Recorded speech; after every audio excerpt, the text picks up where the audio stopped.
Welcome back to our Ace Models Pageant Masterclass. The next topic we'll be speaking about today is how to be a good pageant contestant, how to be a good pageant finalist, and ultimately how to be a good pageant winner. Yeah. And how to be a good support structure for your son or daughter. Absolutely. AKA not a momzilla. Yes. So how to be a good contestant? I think it is, important to know and that you get a lot back from entering a pageant, even if you don't get the crown. And that in that spirit you should enter, that I'm here to have fun, I'd love to win, but understand that there are many other contestants that are there also to win. And that your true colours, your true nature really shines through very early on. It's, a little bit like working in an organisation where you're working with a team. You have to navigate lots of different personalities, and you don't want to be the person that is annoying or complaining or always late, because that affects the whole team. And then you're going to be disliked. So if you, for example, are the one contestant that's holding up the bus because you are always late, nobody's going to like you. And that would be the same, for example, if and it is always the same one, trust me. Yes, exactly. And then you won't be liked, which means it won't be a pleasant experience, because you don't have respect for your fellow contestants, and in the workplace you wouldn't have respect for your colleague. It's just common courtesy. I mean, there's a lot of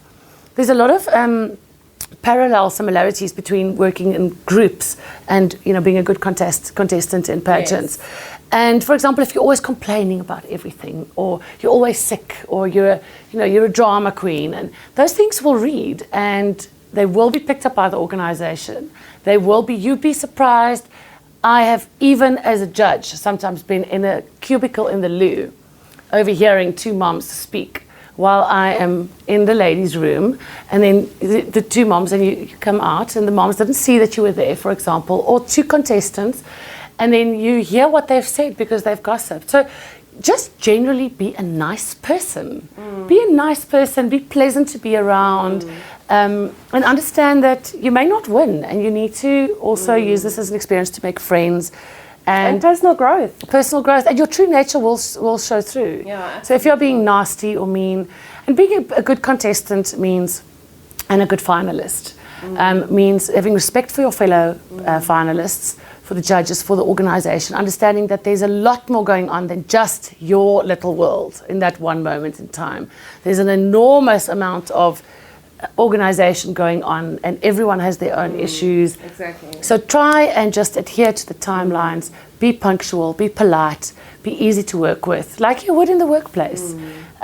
Be helpful, offer to help, abide by the guidelines. If they say wear this or bring this, write down. Choreographers, for example, in a pageant, they love it when you write down what they say and take it seriously, instead of sitting and chatting to your friend and not taking them seriously. And all of those things, I ultimately believe, in one way or another, count toward you. Absolutely, yes. You are being, I want to say you are being watched, because you are. I mean, the organisation, the sponsors, they all, behind the scenes, they're all part of the big organisation, from the choreographer to the makeup artist to the hairdresser.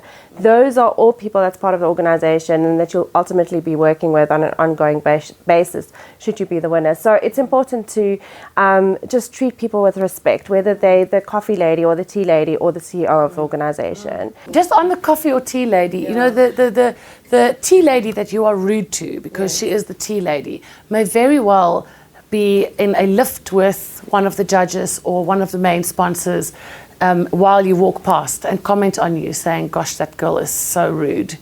And that is, I as a judge I've seen in the past a finalist walk on stage, and at the corner of my eye caught another finalist standing behind the curtain where she couldn't see that I could see her rolling her eyes.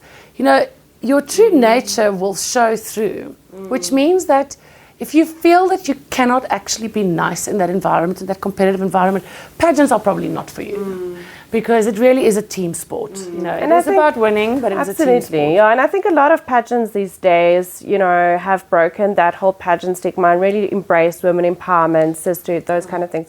So it's about, women upliftment in general, about women supporting one another. So be that girl that really is there for the right reasons as well, that, wants to truly make a difference, and be happy for their fellow sisters and fellow contestants. I always say to the girls, you need to close your eyes and visualize the final night and visualize yourself losing and visualize what you will feel like and what you'll go through, and that you'll feel that you've disappointed your family and your friends, and that you'll feel sad and overwhelmed, and you need to be kind of preempt dealing with all of those emotions, but also visualize winning.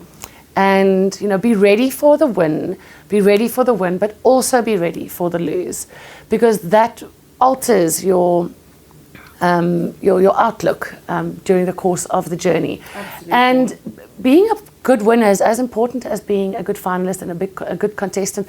And know this, that the sponsors and the judges and the organization are looking for someone that they think will be easy to work with, that's not going to cause drama and upset. Because if you're already causing problems when you're a finalist, can you imagine how many problems you'll cause once you've got the crown? So that will definitely not be the person that will work. And don't for 1 second think because you're beautiful that you're better than other people, because you are not.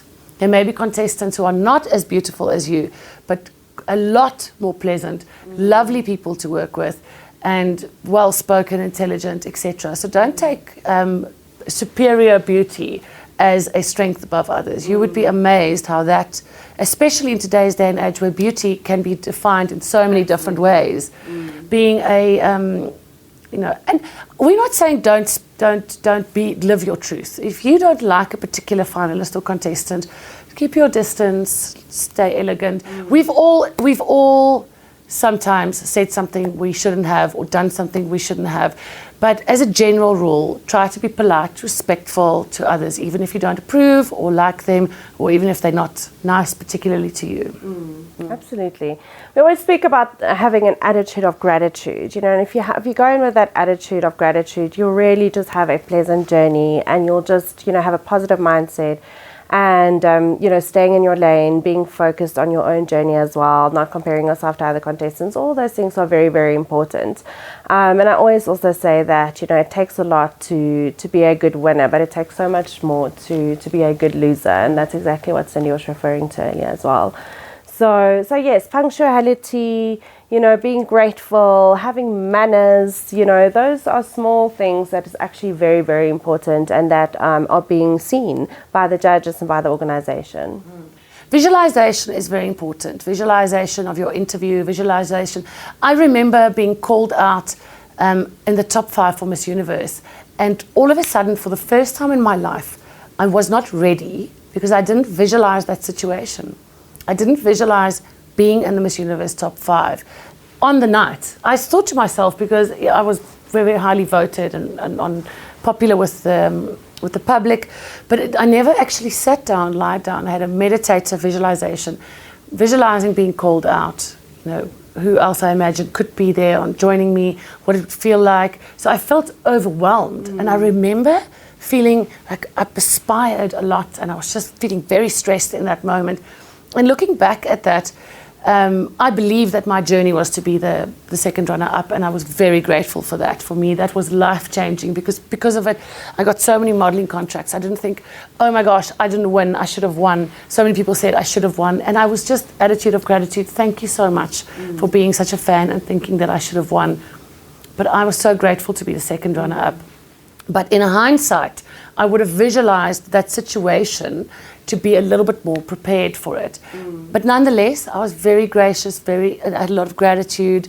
And, often it's not that you are not the best person. It's just, it's not that you are not good enough. It's just that the person who won had what they looked for that particular year and had the edge on the other contestants.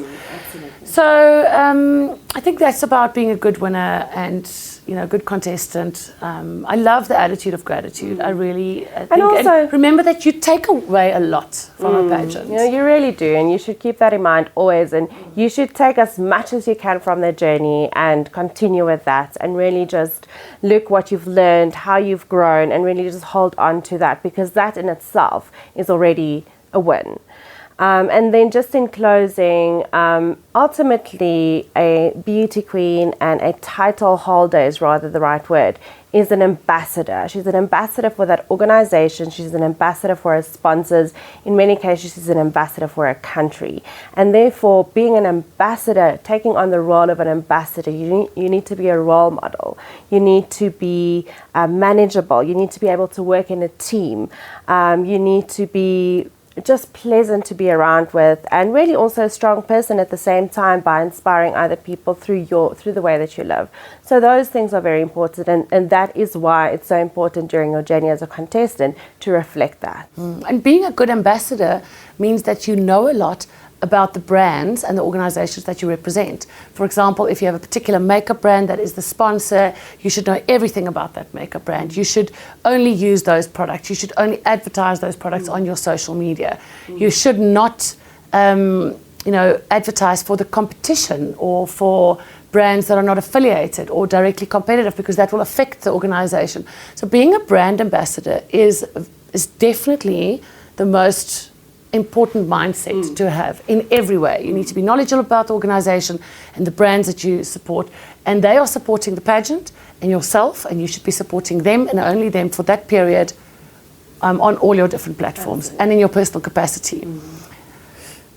I think that's it on being a good contestant. And being a pleasant mom is, I think all of those things are, relevant to moms as well. Don't gossip. Don't badmouth other contestants. So being moms ourselves, we know that when it comes to your children, you're not always very objective, you're not always very rational. But I think you need to know that about your position as a mother and keep that in mind, and keeping in mind that when your child is competing in a pageant, you need to also be professional. You need to also be, follow all those things that we said about being a good contestant, because it will count against your child if you are a mom diva, and that's the last thing you want for your child. So, and I do think that you have, we actually just need to stay on this topic for a little second. I do think that you have a responsibility to have honest and frank discussions with your children, where you say to them, you may not win. Yes, and you need to prepare them for not winning, because the reality is you cannot keep telling your child that you are a winner, you are the best, and then they don't win and their hearts are broken and they feel that they've disappointed you. You need to say, you are my best, you are always my winner, but on this night you may not be the best. And learn and grow. I remember my mother used to actually, say to me, it's okay, you can't win, you can't always win. You cannot always win. It's very important for you to learn to lose in life. And as heartbroken as I was, I understood that was the truth. And I lost a lot. And, we also took advice. So is your dress too long? Is your dress too short? Maybe you should try this, maybe you should try that. And you get better at it, as we were saying before. But it's important for as a parent or a guardian to also keep it in perspective for your child, that this is not the beginning and the end of the world. This is a hobby, a sport, a area of your life. It is not you. It is not you in your entirety. And you need to keep that in perspective. I mean, you could play a sport your entire life, get to the Olympics and then not win. And then your world can't fall apart, because you cannot be like singled out for being, that is who you are. You're so much more than just that one area of your life. And I mean, I know as a mother, it is in our nature to want to think that our children are the best. And it can be very tricky. I empathize with that. I do. But it is important that you also show them how to behave, because they will copy that behavior, and that's the kind of contestants, finalists, and winners that they will subsequently become. 100%. Yeah. So be a good contestant and a good mom. And dad.